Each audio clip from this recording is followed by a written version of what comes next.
Good morning, everyone. Welcome to Coffee Talk. We are your hosts, Southborough Youth and Family Services. My name is Sarah Castle. I am the Director of Southborough Youth and Family. And with me this morning, we have Megan Island, who is our Assistant Director. Good morning, Megan. Okay. We have Shannon Knyman, who is our Program Coordinator. Good morning, Shannon. Sarah. And we're so excited to welcome back our neighbor down the hall, Southborough Recreation Director, Tim Davis. Good morning, Tim. Good morning. How are we doing today? Cheers. How is everybody this morning? Wonderful. How was your long weekend? It was good. What did I do this weekend? Lots of laundry. That Always. sounds amazing. It's riveting. I do feel very productive though. I did lots of laundry and rearranged my children's bedroom. I have one of my kids is having some pretty significant separation anxiety, and I rearranged the bedroom so that he can actually from his bed look down the hall and see our room. So now I don't know if that's a good thing. Maybe I've enabled him somehow, but I need sleep. So last night was good. We'll see how long it sticks. Good. Good. Yeah. Good. I worked on my puzzle. Oh, I did. puzzle. I did. Yeah. Yep. I'm like all into this idea, the Huga Oh, yeah. puzzle thing. And I'll tell you what, puzzles are not relaxing to me. They make me nervous and obsessed, and like my mouth goes dry and I have to pee for like 2 hours, but I can't get up. And Sounds really Someday. great. I know someday I'm going to Why get are the you doing message. I know someday I'm going to get the message. That is not my hobby. That is not my thing. But That's so funny. I actually did think of you, Shannon, because you had mentioned before that it kind of brings out type A personality in you to do puzzles. And I was doing a puzzle. My little one wanted to go scootering in the driveway. It was 6:30 at night and pitch black. So we compromised and did a puzzle instead. But I had driveway in the dark. No, that would have been Right. exciting, but That would be cool. no, but I had a similar experience where I was like, that one goes there. And I was like, no, let him do it. He'll figure it out. And then oh, maybe just turn it around. Okay, there you go. Yeah. We're the same. Like my daughter is really into Legos right now. She's Uh-huh. 4 and she's like hardcore into it. And we're trying to we give her the little sets with the instructions, and you sit there and you're just around. Just turn it around. Let me do it. Yeah. So an hour later, you have a little car and you're like, all right. Yeah. we did it. Oh my gosh. Okay. Or when they decide that they want to redesign the design, like, I think this should go on top. And you're like, but it doesn't. It goes in the front. What's wrong with you? Oh, goodness. That's funny. Shannon, didn't you actually purchase some Legos this weekend? I thought I had seen did. I Queen did. Amidala. I did. I bought my own minifigures. So I bought, Queen Amidala in the red gown, and Nice. I got a Princess Leia with the buns. Nice. Yep. That's great. Yep. You have a little collection, I think, right? I do. Yeah. Yeah, of like superhero ladies. That's Cool. great. I do. I love it. Fun Mhm. facts we learn about each other on Coffee Talk. Exactly. Megan, how was your weekend? I did a lot of reading, of course. Yeah. So, yep. Got the extra day to read, so that's always nice. Nice. That's Yeah. great. That's great. Well, I was told at the beginning of today's episode that I'm supposed to ask you, Shannon, what the significance is of January 19th. Yes, it goes along with what we've been talking about for a couple of weeks. Today is National Quitters Day.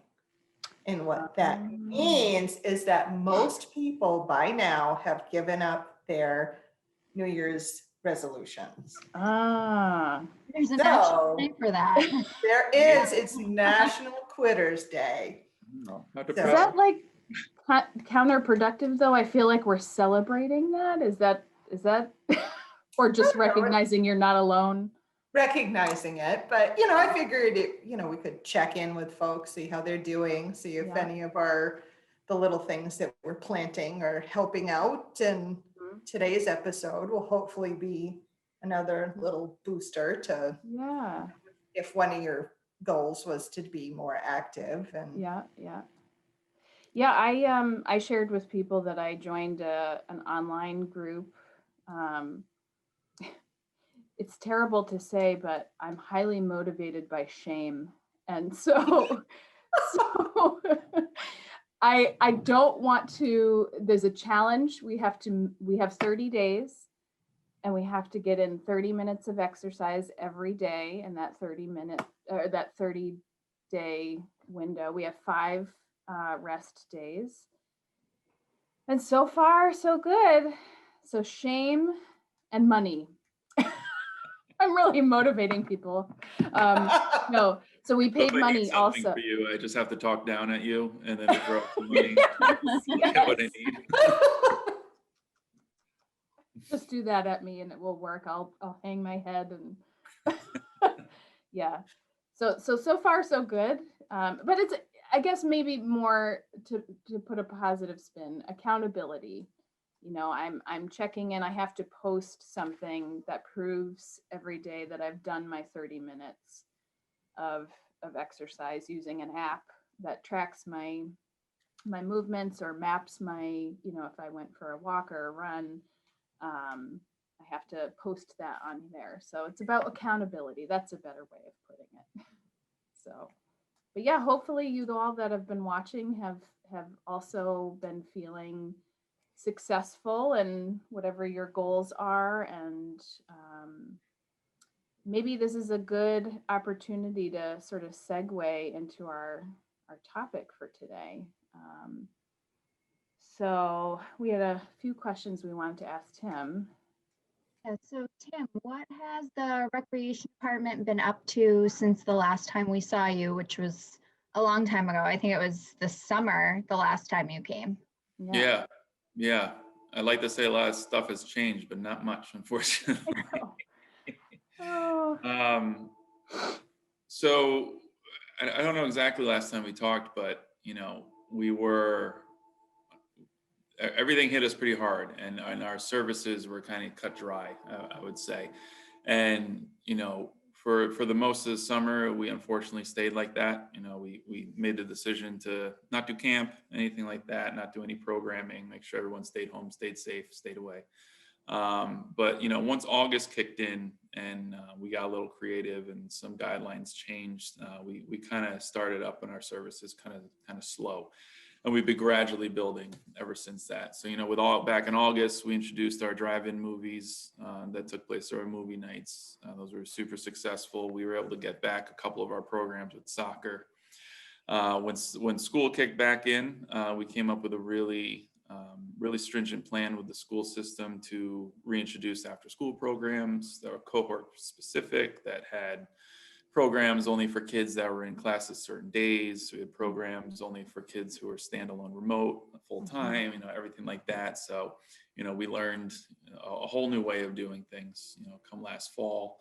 So we had a couple sessions in the fall leading into the winter where, we got the kids back. We were able to do some really fun stuff outside, sports, arts and crafts, kind of got creative on that end. Doing small numbers, but definitely it was just fun. It was fun to get back outside with kids and get active. Once it got cold though, it got a little difficult to stay out there. So we kind of, we've been partnering with the library a lot and helping them get their programs out. If you go on our website, you'll see southboroughRec.com. You'll see that the library has all of their stuff up there, and they're doing a ton of good work. A lot of classes, a lot of activities, some just one day, some multi-week. So we're working closely with Ryan and the crew over at the library.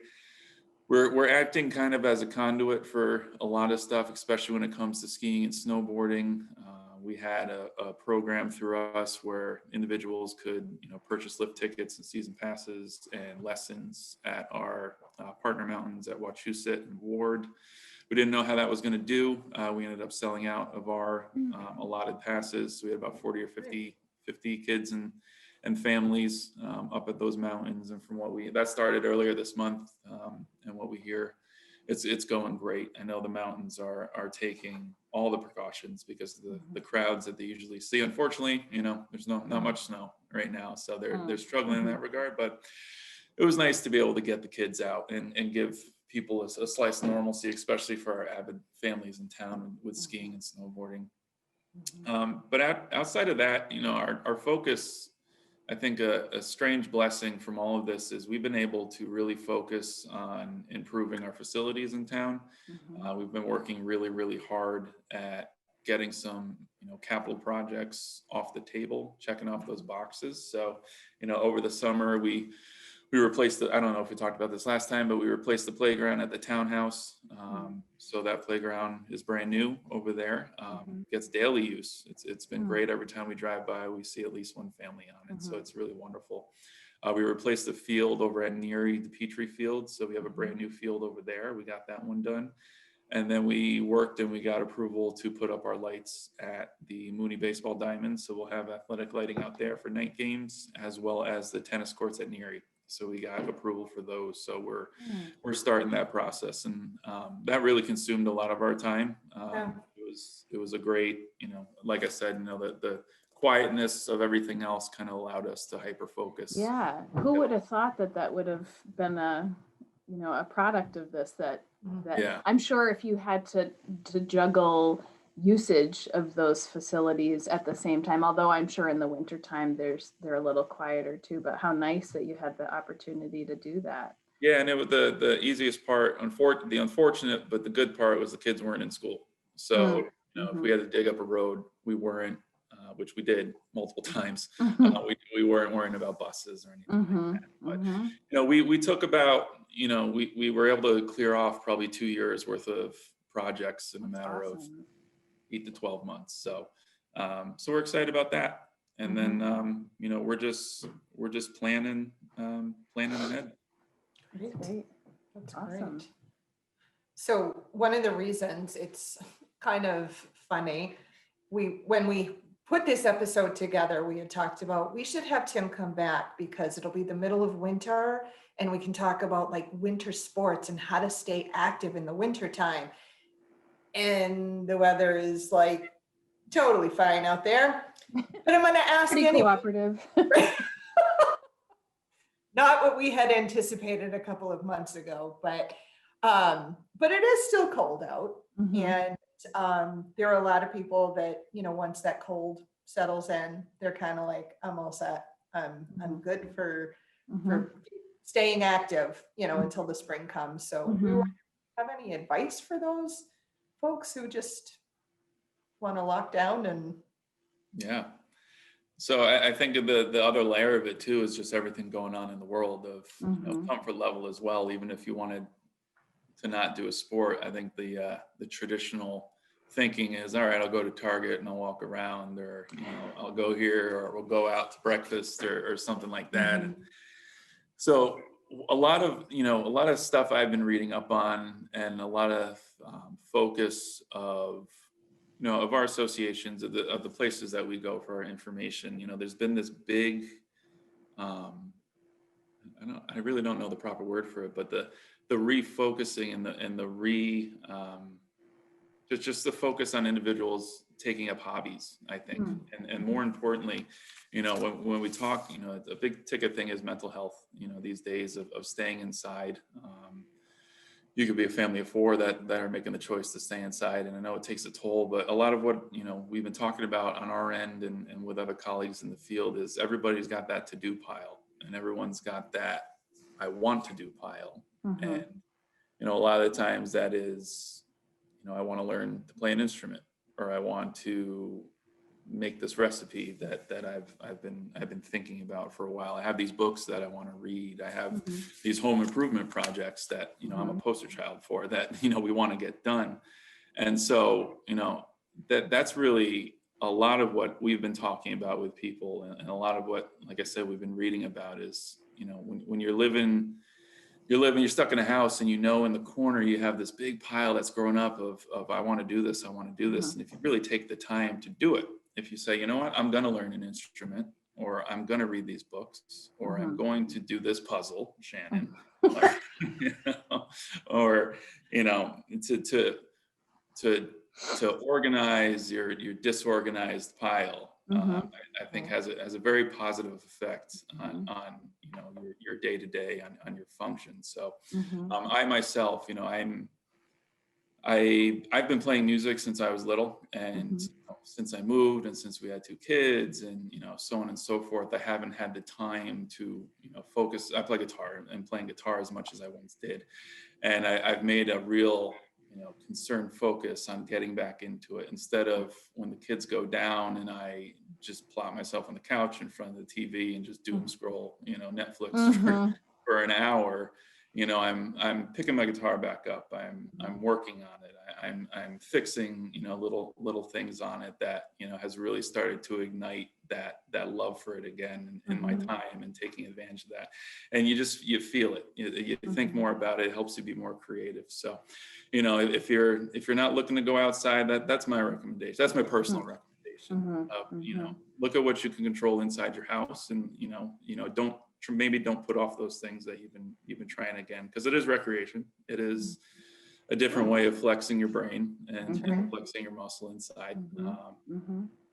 But if you want to go outside, go outside. I mean, like Shannon said, take advantage of this great weather. Just go for walks, go for runs. Our parks and our playgrounds are still open if you're in town and Mhm. other towns. Always, obviously stay safe, wear a mask, and all that stuff. And as long as you're following the guidelines, you should have a really positive experience. The trails all over the state are still open for hiking, and I'm sure they will be in the winter. So if you're an outdoorsman, you don't mind the cold, bundle up and get outside, because the physical aspect of it obviously is just as beneficial. Mhm. Right. So you're not recommending that we just hibernate and doom scroll. I love that term. That's exactly what it is. One I would bad not story. recommend it, as No. satisfying as it may be. Yeah, yeah. That's No, the but I same like. thing. I made it a point. I'm completely off social media's everything, because I Yeah. just you just sit there and you're just like, Yeah. and I Not was just like, healthy. I'm done. Healthy. So life changing. Mhm. Mhm.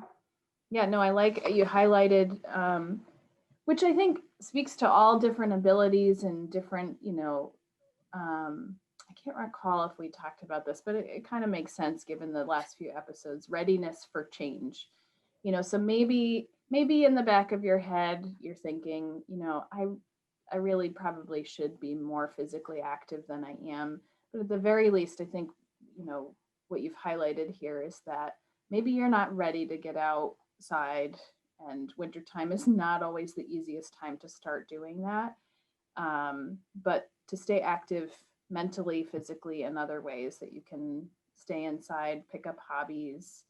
For us, you mentioned home improvement projects. I remember back actually in the spring, so many people could not go on vacation, or leading into summer. So I think home improvement projects were really in full swing all over the place. Lowe's and Home Depot were like slammed constantly, but now is a great time to be working on some of those things too. We just repainted our living room for that very reason. We were like, here we are, another weekend at home.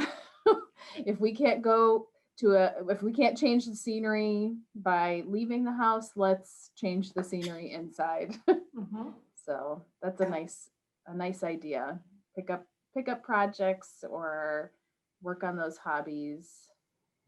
We kind of marry here at the house with home improvement stuff with physical activity. Mhm. That we have, a lot of yard, and so we pick up kindling. I have found that I love to split wood. Like I have an inner, I don't know, lumberjack, axe murderer. I don't know, but I really like my axe. so it's a great way to get outside and just to do things that you need to do in your yard. You're getting fresh air, you're getting, exercise and, Mhm. yeah. How about, Shannon, I know you were gonna ask this about kids too, right? Yeah, yep. So meaning, should we, well, maybe, I'm not sure what the idea behind that question exactly, but I was just thinking to myself that with the idea of these projects at home, I'm sure you might get your kids to help with gathering kindling and things like that. And Tim, do you have any suggestions for my kids? Like many kids, just want to sit and watch TV a lot of the time, and no matter how active we are, that's the default when given a choice, unfortunately. So, do you have any suggestions on keeping kids active in the wintertime? I think I can only speak I mean, there's two aspects to it. When I look at what we're doing here in the office, and other departments, throughout our region and throughout the state, there's not much, there you can say, oh, do this art project, here's this coloring page, and so on and so forth. So there's two things. There's one, there's a program that we're doing right now that traditionally would go against everything I ever thought of in my career as a recreation professional.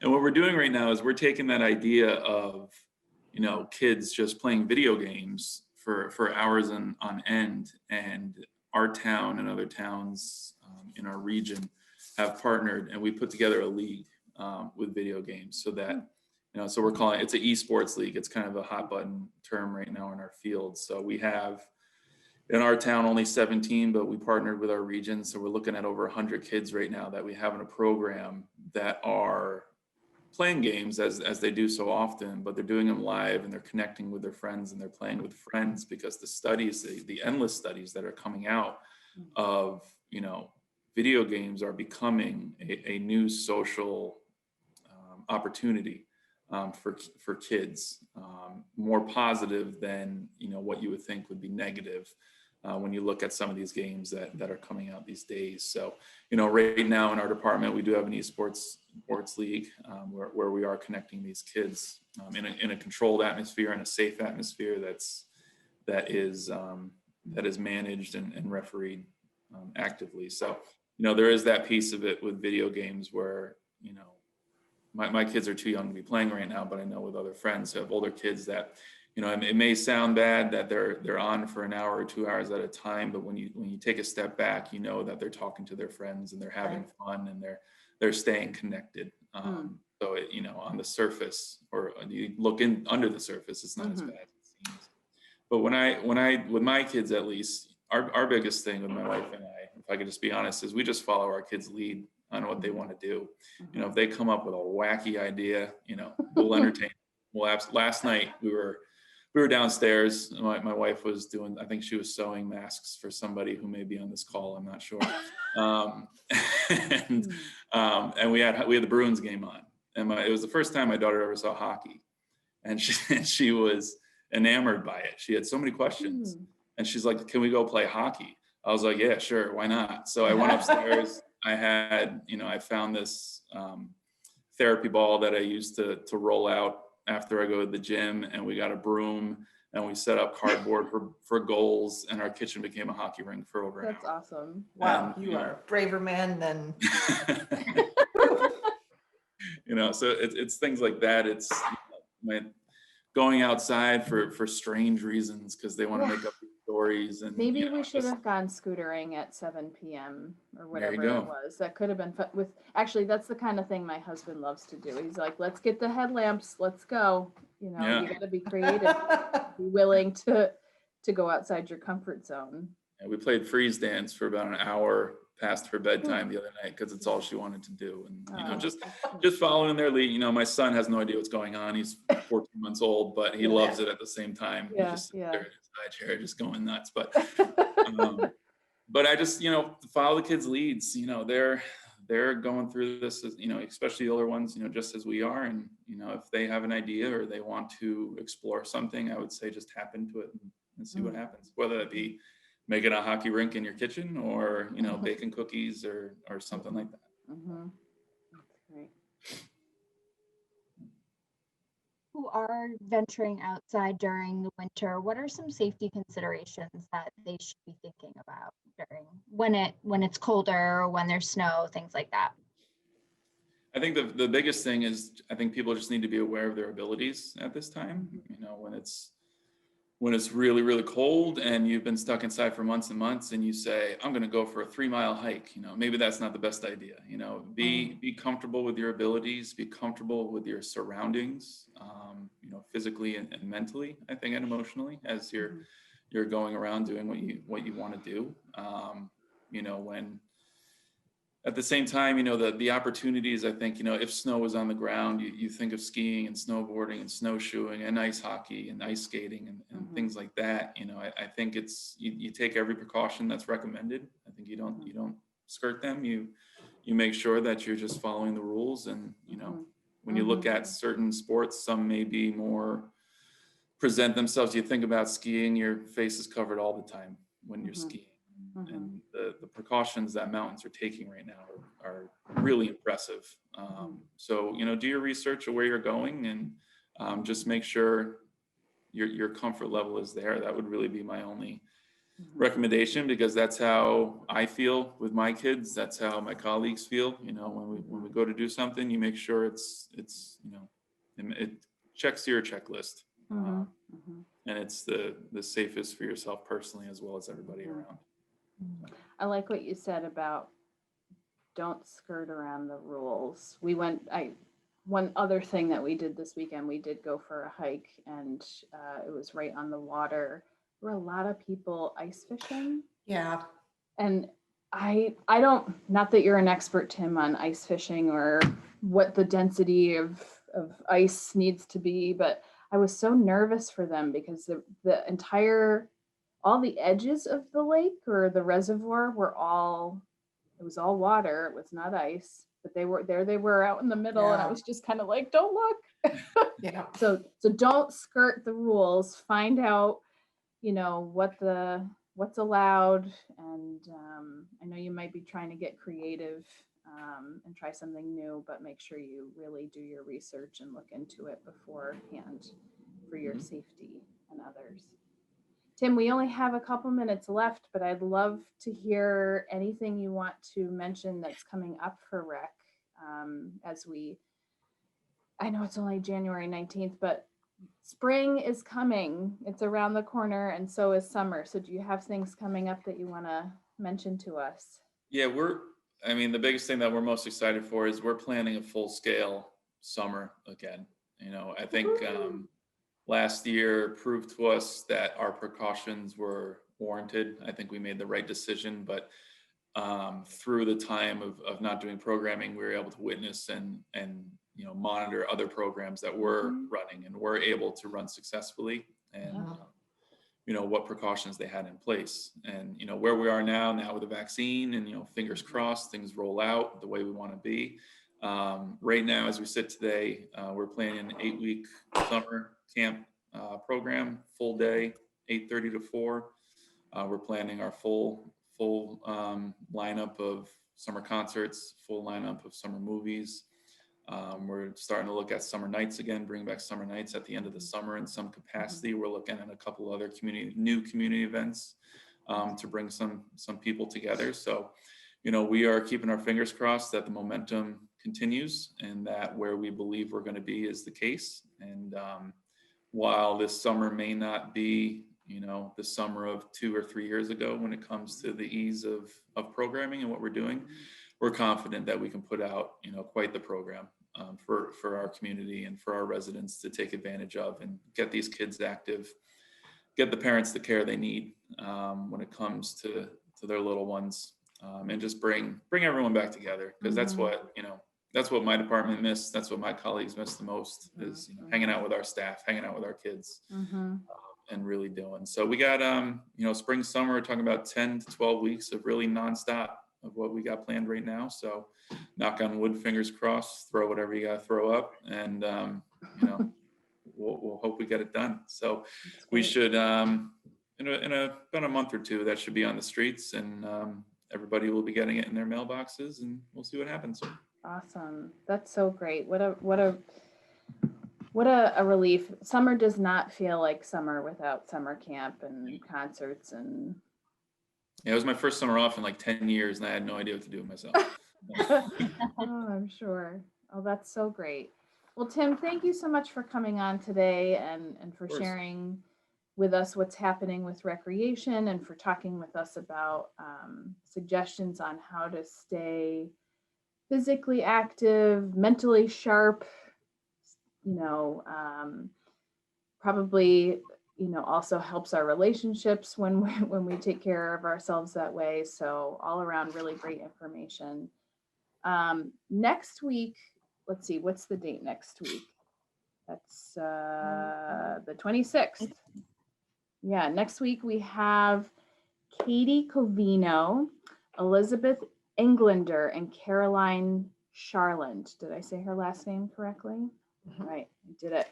These guys are the writers and illustrators of a newly released book, which is called The Insanely Awesome Pandemic Playbook. Doesn't that sound, oh, look at that. I don't know where Megan is on my screen. Right, somewhere over here. So these guys are coming on to talk to us about tips for helping tweens stay safe and happy through tough times. So I think one of the really cool things about this book, the illustrations were done by a tween herself. 12-year-old. Yeah. 12-year-old. That's so cool. Mhm. So they're going to come in and talk to us a little bit about the book, but mostly about offering some tips for helping tweens and that middle age group that are, really so in need of socialization and but also need to keep safe during these times. So how do we as parents and as a community support them? So thank you, Tim, again for coming on today. We so appreciate it. And we'll look forward to seeing everybody again next time. All right. Take care. Thank you.